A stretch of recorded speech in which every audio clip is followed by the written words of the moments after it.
UPSC CMS 22 paper first. Question number 1. A 52-year-old man with history of coronary artery disease is currently on sublingual nitroglycerin 0.5 mg, SOS, metoprolol 50 mg twice a day, aspirin 75 mg once a day, enalapril 5 mg once a day for the last 1 year. The patient now complains of breathlessness and wheezing. Which one of the following drug is most likely to be implicated for the new symptom? तो breathless और wheezing ये हुआ beta blocker. Beta blocker beta blocker क्या करता है? Bronchus muscles का constriction करता है, उससे wheeze and shortness and breathing. तो answer is beta blocker is metoprolol. Answer is metoprolol. Question number 2. A patient with ischemic heart disease on regular follow-up has a resting heart rate is 90 beat per minute. The patient is taking metoprolol 50 mg twice a day. Which one of the following drug may be added to his prescription if he also sign of heart failure? Heart failure का sign है, तो heart failure के sign के लिए पहले मेटाप्रोलोल चल रही थी, पर मेटाप्रोलोल के बाद में अपन ऐड कर सकते हैं हार्ट फेलियर में इवाब्रेडिन। इवाब्रेडिन क्या करता है? ये करता है स्लोइंग हार्ट रेट को स्लो करता है and more blood pump in heart failure patient. Mechanism of action funny current inhibitor in SNO. Answer is ivabredian. Question number 3. A 18-year-old boy got frostbite of the left foot after working in snow field for 5 to 6 hours. He complained of pain, numbness and limited movement of his toes. The skin appeared white and waxy. Which one of the following contraindicate in initial treatment? तो इसमें Contra indication क्या क्या है? Contraindication, तो contraindication है इसमें massage, frostbite में contraindication है massage, ice water and extreme hot या एक्सट्रीम हीट, ये कॉन्ट्रा इंडिकेटेड है। तो first, rewarming by immersion of feet in water bath at 40 to 44 degree, ये तो ट्रीटमेंट में आता है। Second is massage. Yes, massage is contraindicated. So answer is B. Third is cleaning of injured area with soap. Yes, right. Use of analgesic and sterile dressing. ये भी right. तो contraindication इसमें क्या जाएगा? Massage. Question number 4. Which of the following anticoagulant agent can be administered by oral route? तो oral anticoagulant में बात करें तो इसमें आता है warfarin,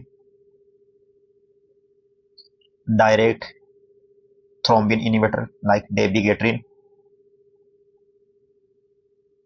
and factor 10A inhibitor is rivaroxaban, apixaban and endoxaban, जिसमें भी XAR है वो हो गया फैक्टर 10 इनहिबिटर। तो ये सारे ओरल एंटीकोगुलेंट है। तो क्वेश्चन में देता है रिवारोक्साबेन फैक्टर 10 इनहिबिटर ओरल। फोंडापेरिनक्स होता है वो पार एंट्रल होता है, पार एंट्रल रूट्स। एपिक्सेबिन और डेबिगेट्रिन ये भी ओरल। तो answer is 1, 3, 4। Answer is 1, 3, 4 C.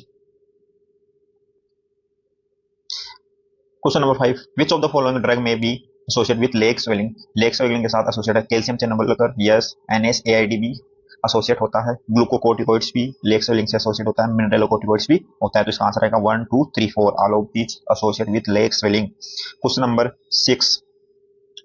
Which of the following produce loud S1 on cardiac auscultation? Loud S1 sound आती है due to closure of tricuspid tricuspid and mitral wall.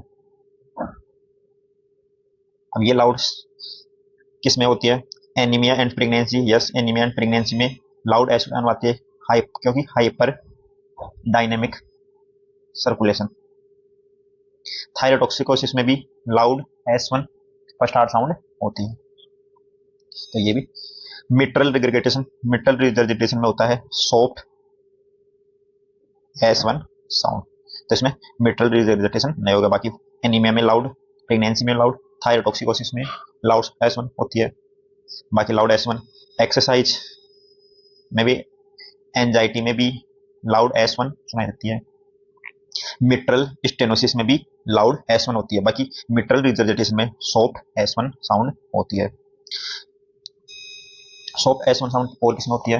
Hypovolaemia, pericardial effusion, pericardial effusion में भी soft S1.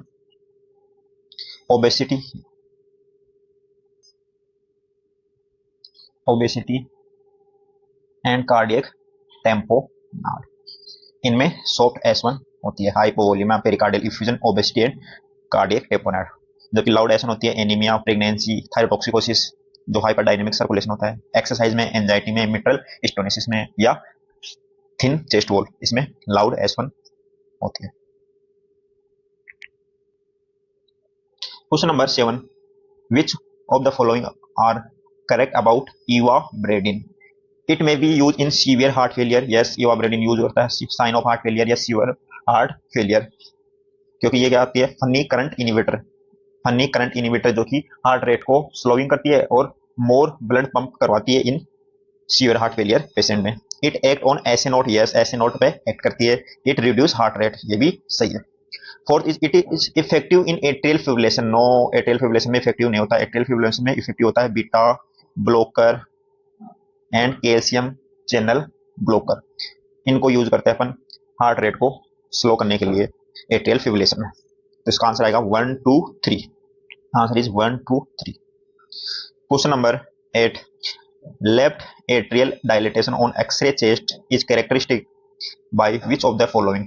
तो left atrial dilatation में first, straight left heart border. Yes, left atrial dilatation में heart border क्या हो जाते हैं? लेफ्ट, वो स्ट्रेट हो जाते हैं। Second is rounding of left heart border. Wrong, rounding होता है वेंट्रिकुलर इनलार्जमेंट में, वेंट्रिकुलर इनलार्जमेंट में होता है। Third is double cardiac shadow. Yes, double cardiac shadow दिखाई देती है चेस्ट एक्सरे में। डबल कार्डियक शेडो इसलिए दिखाई देती है due to left atrium extend behind the right cardiac shadow. तो राइट कार्डियक शेडो के बिहाइंड लेफ्ट एट्रियम एक्सटेंड हो जाता है, उसके कारण डबल हार्ट शेडो दिखाई देती है चेस्ट एक्सरे में। Fourth is widening of angle of carina. Yes, angle of carina होता है ये ट्रेकिया, और ये ट्रेकिया डिवाइड होती है right bronchus and left bronchus. इन दोनों के बीच का जो एंगल होता है उसको बोलते हैं एंगल ऑफ केरिना, जो कि लेफ्ट एट्रियल इनलार्जमेंट में क्या हो जाएगा? इंक्रीज हो जाएगा। नॉर्मली होता है 40 to 80 डिग्री होता है, पर लेफ्ट एट्रियल इनलार्जमेंट में ये एंगल 80 डिग्री से ज्यादा हो जाएगा। तो answer is 1 3 4। Answer is 1 3 4। Answer number C. Question number 9, a 30-year-old man is being evaluated for shortness of breathing. On examination of jugular venous pressure, there is rise in JVP on inspiration. JVP inspiration के दौरान rise हो रही है, इसको बोलते हैं अपन कुस्मोल sign. Normally inspiration के दौरान JVP डिक्रीज होती है, बट अगर राइज हो रही है JVP तो उसको बोलते हैं Kussmaul sign. Which one of the following is most likely diagnosis? तो ये अपना हार्ट और यहाँ पे superior vena cava, superior vena cava से jugular venous pressure, jugular venous pressure, ये सुपीरियर वेना कावा। ये ट्राइकिस्पिड वाल्व, ये मिट्रल वाल्व, ये पल्मोनरी ये एओर्टा, पल्मोनरी, और ये एओर्टा। इफ कुछ स्मॉल साइन होता है जेयूपी में इंक्रीज प्रेशर, जेयूपी में इंक्रीज प्रेशर, ये होता है due to right atrial pressure increase, due to right atrial pressure increase. Right atrial pressure increase क्यों होगा? First cause is tricuspid stenosis, first is tricuspid, second is pulmonary hypertension, pulmonary hypertension होगा तो ये back pressure आएगा, और back pressure से right atrium में pressure आएगा, तो पल्मोनरी आर्टेरियल हाइपरटेंशन में भी स्मॉल साइन होता है। Third is constructive pericarditis, constructive और रेस्ट्रिक्टिव पेरिकार्डिटिस। कंस्ट्रक्टिव और रेस्ट्रिक्टिव पेरिकार्डिटिस में क्या होता है? कंस्ट्रक्टिव पेरिकार्डिटिस में हार्ट के अराउंड प्रेशर इंक्रीज होगा, प्रेशर इंक्रीज होगा तो ये प्रेशर राइट वेंट्रिकल से राइट एट्रियम से जुगुलर वेन पे, और जुगुलर वेन प्रेशर इंक्रीज होगा तो इसको बोलते हैं स्मॉल साइन। तो ये कॉज होते हैं स्मॉल साइन के, जो इंस्पायरेशन के दौरान जेयूपी राइज होती है। तो इसका आंसर आएगा constructive pericarditis, constructive pericarditis. Question number 10, a 24-year-old man present with acute onset of shortness of breath with precordial chest pain, ECG reveal ST segment elevation, ST segment elevation आ रहा है with upward concavity and PR segment depression in lead V2 to V6, reciprocal changes in lead AVR, the most likely diagnosis। तो first is anterior वाल MI, anterior वाल में MI में क्या होता है? ST segment elevation तो होता है, ये P, ये QRS और ये ST segment elevation, P Q R S और ये हो गया T। तो ये ST segment elevation हो रहा है, पर ST segment elevation हो रहा है वो कॉन्वेक्स ST segment elevation है इसमें, तो ये नहीं होगा। Second is acute pericarditis, acute pericarditis में क्या होता है? ST segment एलिवेशन होता है वो, ये कॉनकेव टाइप का ST segment है, कॉनकेव ST segment, तो ST segment elevation with upward concavity, तो इसका आंसर क्या आएगा? Acute pericarditis. तो क्वेश्चन का आंसर क्या आएगा? Acute pericarditis. इसको बोलते हैं smiling face ST segment elevation, smiling face ST segment elevation। Question number 11, which of the following are controller therapy in management of acute asthma? Acute asthma में जो controller होता है वो करते हैं इन्फ्लेमेशन को डिक्रीज, होता है करते हैं। और एक होता है रिलीवर होता है जो ब्रोंको डायलेशन करता है। तो जो कंट्रोलर होता है वो लॉन्ग टर्म तक यूज करते हैं इन्फ्लेमेशन को डिक्रीज करने के लिए। फर्स्ट इज एंटीकोलिनर्जिक होता है ब्रोंकोडायलेटर है, तो ये है रिलीवर है, तो ये कंट्रोलर नहीं है। तो ब्रोंकोडायलेटर, जो भी ब्रोंकोडायलेटर जैसे हो गया anticholinergic, beta 2 agonist and theophylline, ये सब के सब रिलीवर होते हैं। जबकि कंट्रोलर जो इन्फ्लेमेशन को डिक्रीज करे, like systemic glucocorticoids, inhale glucocorticoids and omalizumab आता है एंटी IgE, ये भी इन्फ्लेमेशन को डिक्रीज करता है। इसके अलावा एंटी ल्यूकोटायरिन्स, ये भी कंट्रोलर थेरेपी में आता है। तो answer is 2, 3, 4, answer is 2, 3, 4 is controller. Question number 12,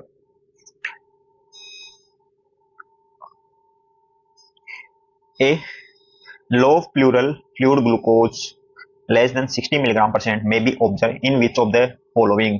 तो first is pyogenic pleural effusion, pyogenic pleural effusion होता है एक्सुडेटिव प्लूरल इफ्यूजन, इसमें glucose pleural fluid glucose less than 60 mg/% होता है, तो ये।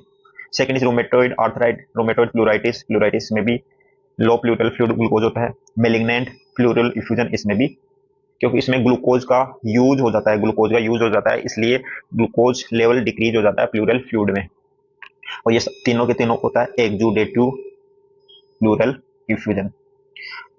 फोर्थ इज हिपेटिक हाइड्रोथोरेक्स होता है, उसमें pleural fluid glucose level normal होता है, तो इसका ये नहीं आएगा।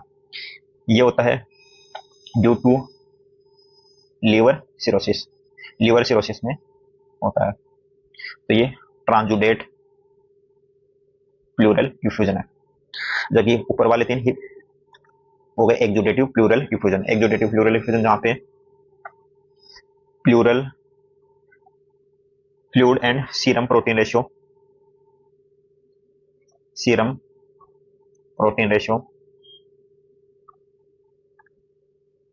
more than 0.5, pleural fluid and serum LDH ratio more than 0.6 होता है।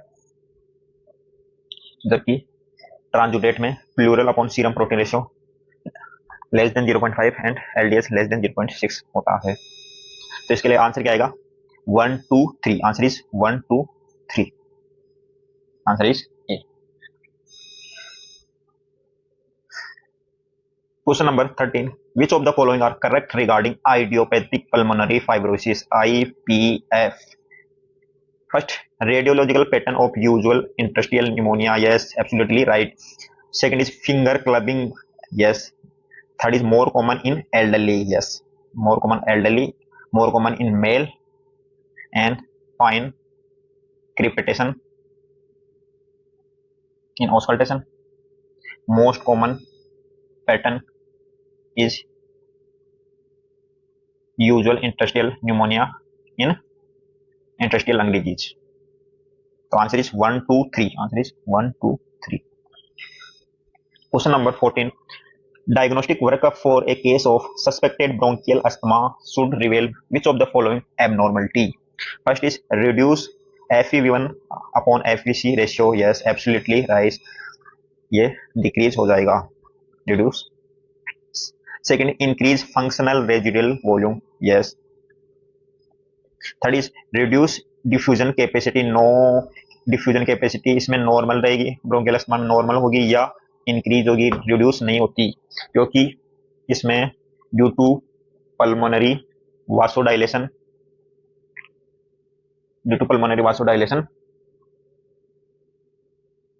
due to eosinophilic inflammation increase nitric oxide और नाइट्रिक ऑक्साइड से पल्मोनरी वासोडाइलेशन तो diffusion capacity between alveoli and capillary increase.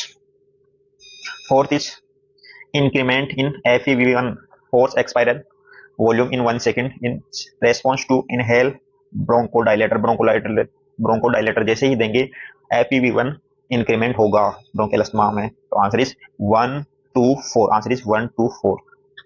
Question number 15. Which of the following condition predisposed to obstructive sleep apnea? तो obstructive sleep apnea के लिए hyperthyroidism no, acromegaly yes, obesity yes, use of alcohol and sedative yes. So answer is 2 3 4. Answer is D. Question number 16. Which of the following are correct regard to acute fatty liver of pregnancy? It is typically present in first trimester. Wrong. ये present होता है third trimester में present होता है। It is more common in multiple pregnancy yes right.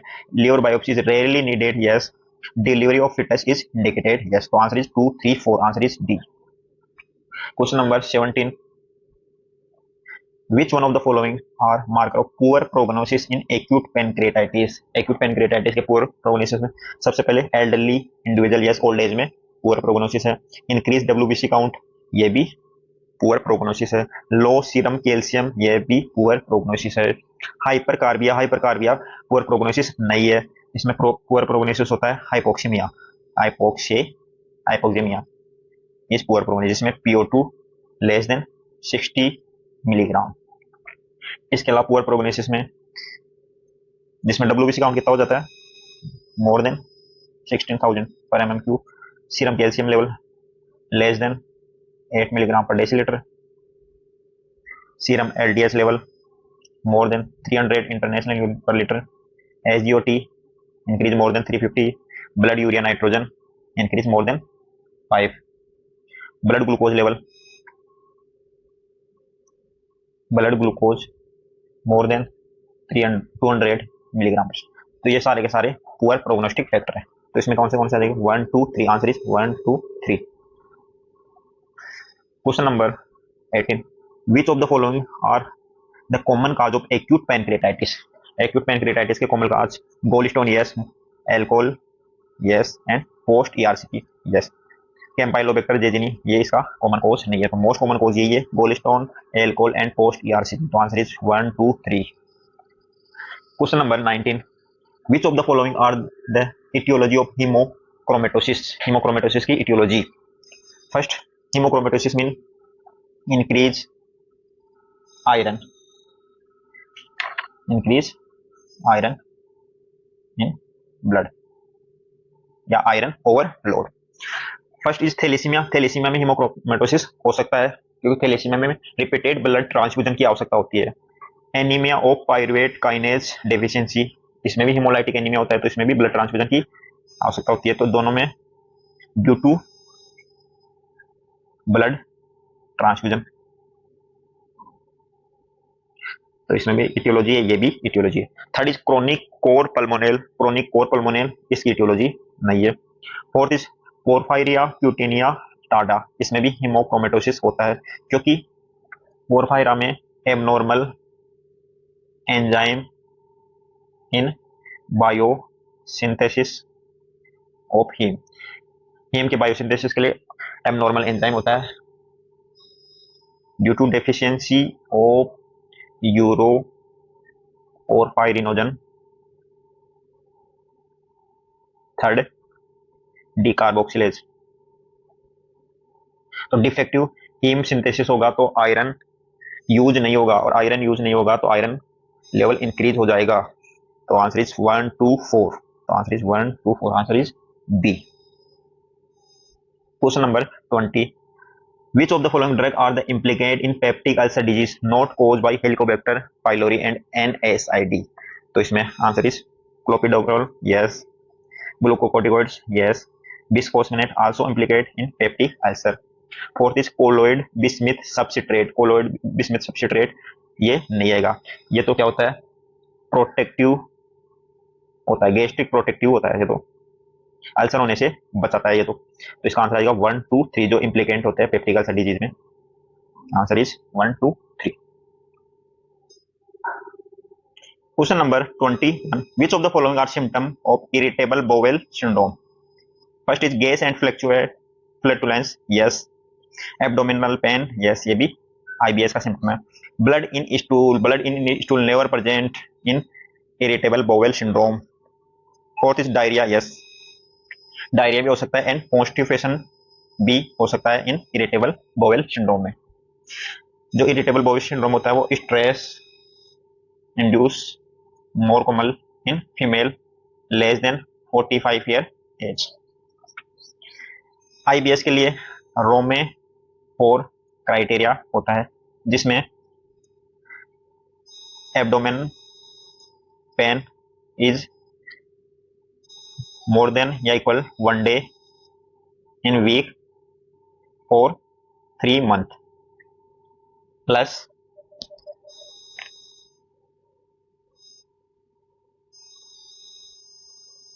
To या more 3 associate symptom. 3 associate symptom में से 2 या 2 से अधिक सिम्टम, जैसे first pain associate with defecation, second is pain associate with stool frequency change, third is pain associate with stool consistency change. इन 3 में से 2 या 2 से अधिक क्राइटेरिया हो और essential criteria abdomen pain more than 1 day in a week for 3 month. तो ये रोमे 4 क्राइटेरिया फॉर आईबीएस। तो इसमें आंसर क्या आएगा, 1 2 and 4। Answer is 1 2 and 4। Question number 22, vertical transmission of hepatitis B can be prevented by following intervention. First is passive immunization of infant at birth. passive immunization में क्या करेंगे, hepatitis B immunoglobulin देंगे बच्चे को, first right. Second active immunisation of infant at birth yes, infant active immunisation में अपन vaccine देंगे। Third is antiviral therapy in third trimester of for mother with HbDNA level more than 2 lakh international unit yes, antiviral therapy देते हैं। Antiviral ये भी right, antiviral therapy में tenofovir देते हैं जो 28 week 28 week of 20 week of pregnancy up to delivery तक देते हैं। तो answer is 1 2 3। Answer is question number 22।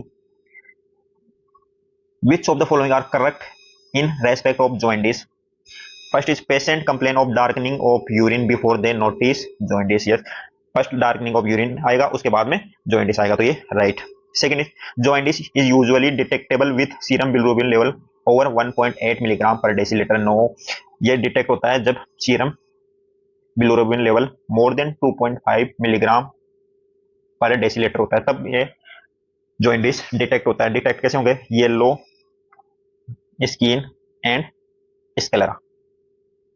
Third, in Gilbert syndrome jaundice is more noticeable after fasting. Yes, ये भी क्योंकि फास्टिंग के बाद में इंटेस्टाइनल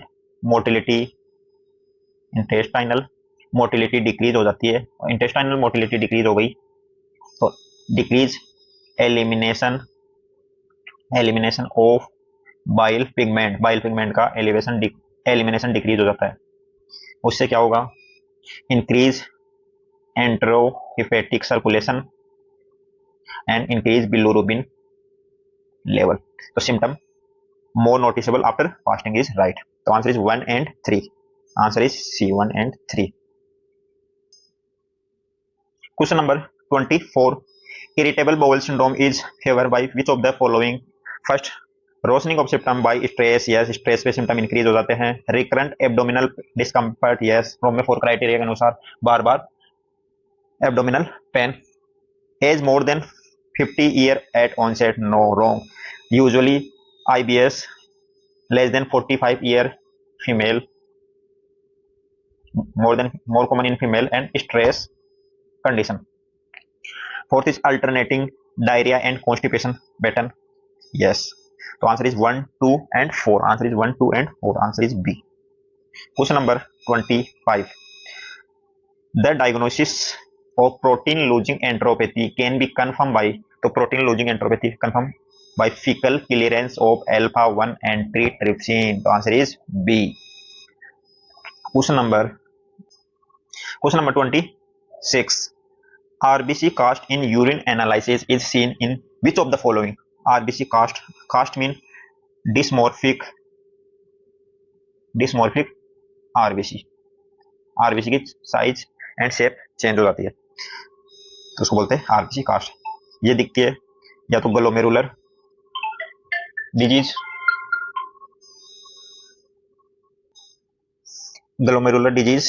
एंड माइक्रोवेस्कुलर इंजरी, इनमें आरबीसी कास्ट प्रेजेंट होती है. तो फर्स्ट इज ग्लोमेरुलोनेफ्राइटिस. ये ग्लोमेरुलर डिजीज है, तो इसमें भी आरबीसी कास्ट मौजूद या प्रेजेंट होगी. इंटेस्टियल नेफ्राइटिस में आरबीसी कास्ट नहीं होती, इसमें होती है WBC cast. Third is vasculitis होता है जिसे वेगनर ग्लोमेरुलोनेफ्राइटिस, तो इसमें भी आरबीसी कास्ट होती है. फोर्थ इज मेलिग्नेंट हाइपरटेंशन है माइक्रोवेस्कुलर इंजरी, तो इसमें भी आरबीसी कास्ट होती है. Other microvascular injury is haemolytic uraemic syndrome TTP, thrombotic thrombocytopenic purpura and malignant hypertension, इनमें आरबीसी कास्ट होती है. ग्लोमेरुलर डिजीज में भी आरबीसी कास्ट होती है. तो यहाँ पे आंसर आ जाएगा 1 3 4. 1 3 4. Question number 27. Which of the following are correct regarding essential tremors? It may be present at any age. Yes. Head is almost never involved. तो ये wrong है. Head 30% केस में इन्वॉल्व होता है. Tremor may be improved with small amount of alcohol. Yes.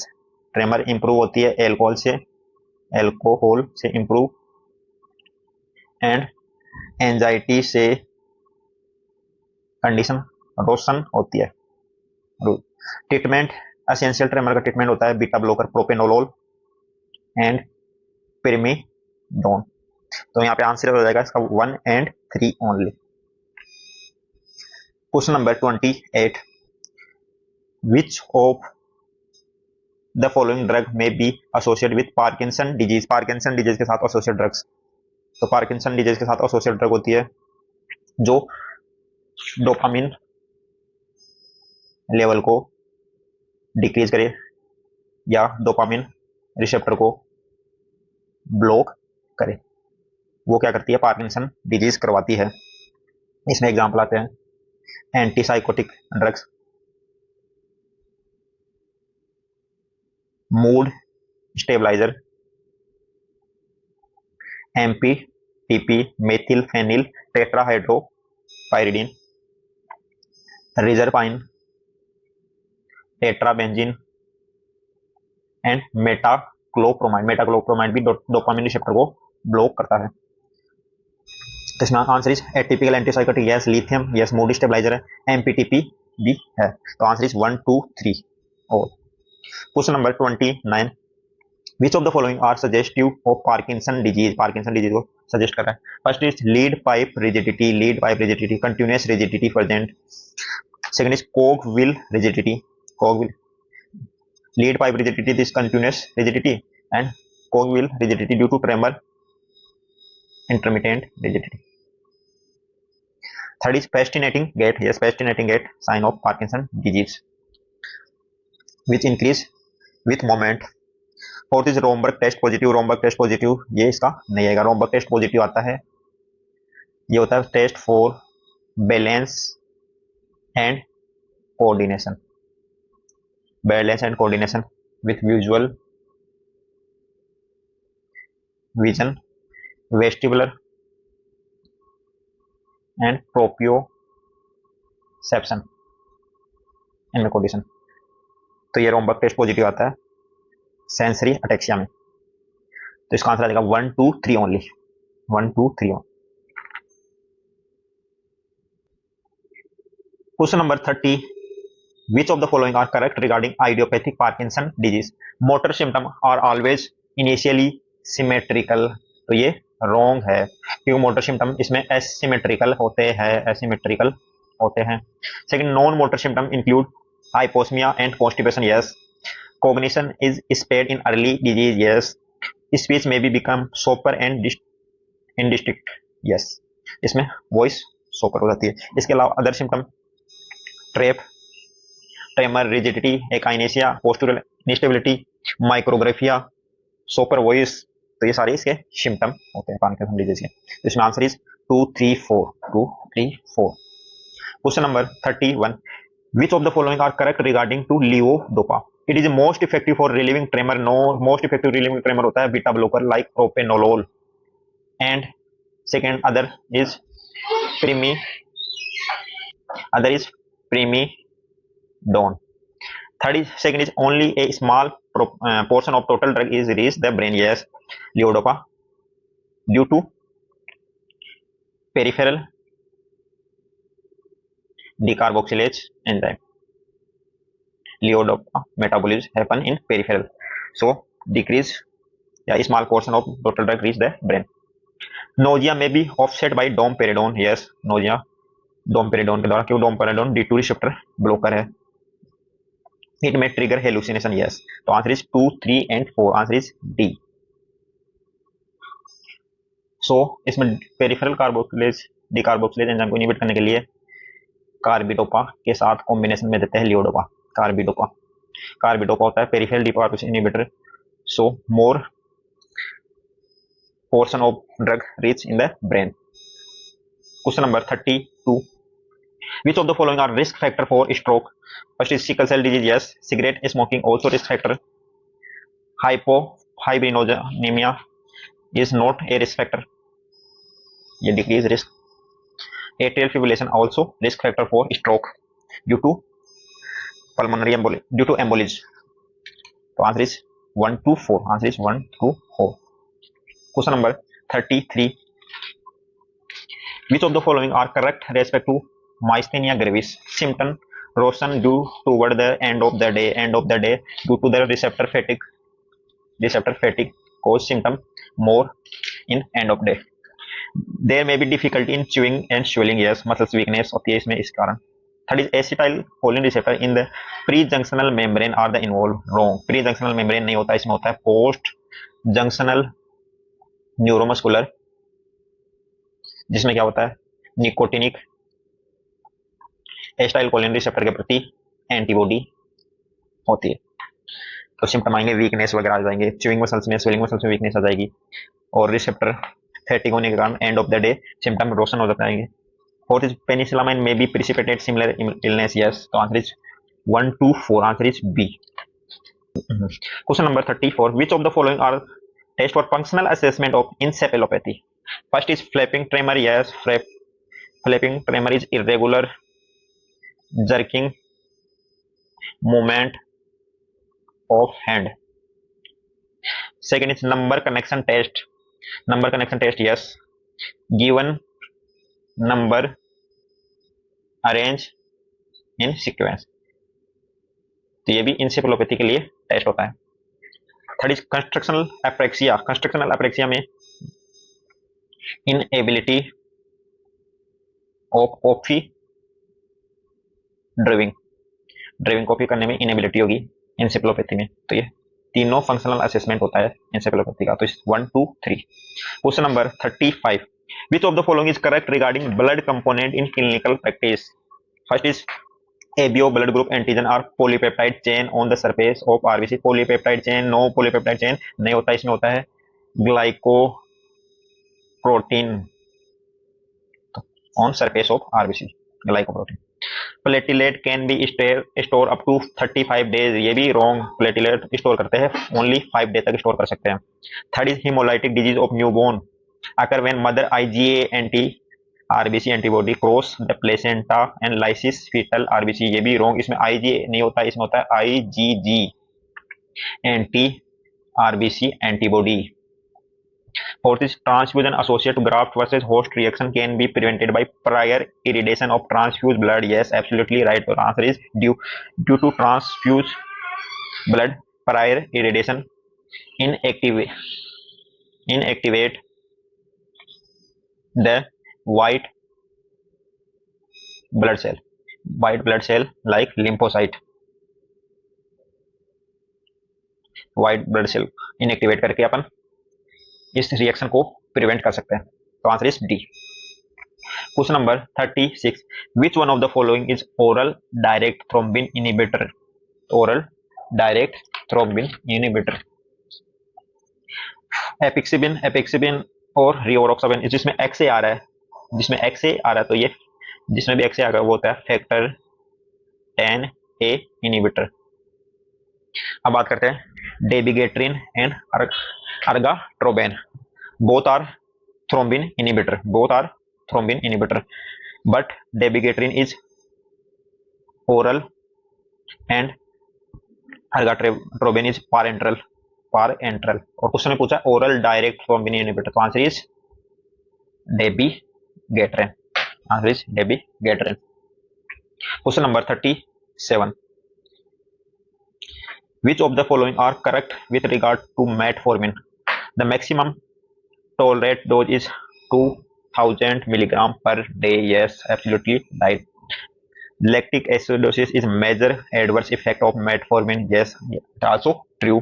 It may be the lower the blood level of vitamin B12. Yes, ये भी सही है, विटामिन B12 का लेवल कम करता है। मेटफॉर्मिन की मैकेनिज्म एक्शन होती है, ये इंटेस्टाइनल एब्जॉर्प्शन को डिक्रीज करता है, लीवर ग्लूकोज प्रोड्यूस को डिक्रीज करता है और इंसुलिन सेंसिटिविटी को इंक्रीज करता है। अब ये विटामिन B12 के लेवल को लोअर कैसे करता है? ये इनहिबिट करता है कैल्शियम एसोसिएट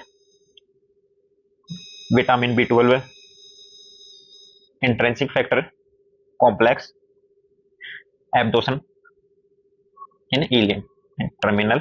ये तो vitamin B12 intrinsic factor complex को एब्जॉर्प्शन को इनहिबिट करता है, ये इसके कारण विटामिन B12 लेवल भी डिक्रीज हो जाएगा। तो answer is 1 2 3, answer is 1 2 3। Question number 38, which of the following statement are correct regarding short stature? First, linear bone growth rate are pituitary dependent. Yes, right, because the growth hormone secreted by pituitary. Second, normal bone age is child with short stature suggestive hormonal disorder. Wrong, जो normal bone age with short stature is suggestive of familial short stature. Familial short stature. Second is bone age delay.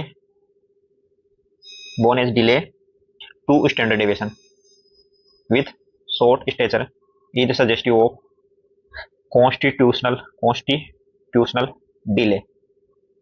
Third is if bone age severely delay, then it suggests of hormonal. तो answer second is wrong. इसका क्या आएगा? hormonal तो नहीं आएगा, इसमें आएगा familial short stature.